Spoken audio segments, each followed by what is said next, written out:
ஹாய்ங்க. பிடி கருணக்கிழங்கு ரோஸ்ட் எப்படி பண்ணுறதுன்னு சொல்கிறேங்க. இந்த கருணக்கிழங்கு செய்யறப்ப நம்ம கையில வந்து எரிச்சல், அரிப்பு எல்லாம் ஏற்படுங்க.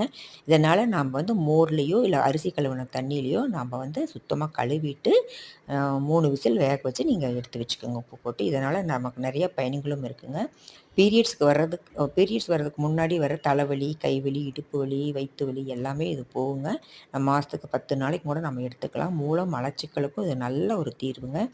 இப்போது நம்ம வேக வச்சு எடுத்துருக்க ப கருணக்கிழங்க வட்ட வட்டமாக ஸ்லைஸாக கட் பண்ணி எடுத்து வச்சுக்கோங்க. ஒரு பாத்திரத்தில் 1 ஸ்பூன் ஆயில் விட்டு chilli powder 2 spoon, garam masala powder 2 spoon, பெருங்காய பவுடர், உப்பு, ஜிஞ்சர் கார்லிக் பேஸ்ட்டு போட்டு நம்ம கட் பண்ணி வச்சுருக்கிற அந்த கருணக்கிழங்கையும் போட்டு நல்லா கலக்கி 1/2 மணி நேரம் ஊற வச்சுருங்க.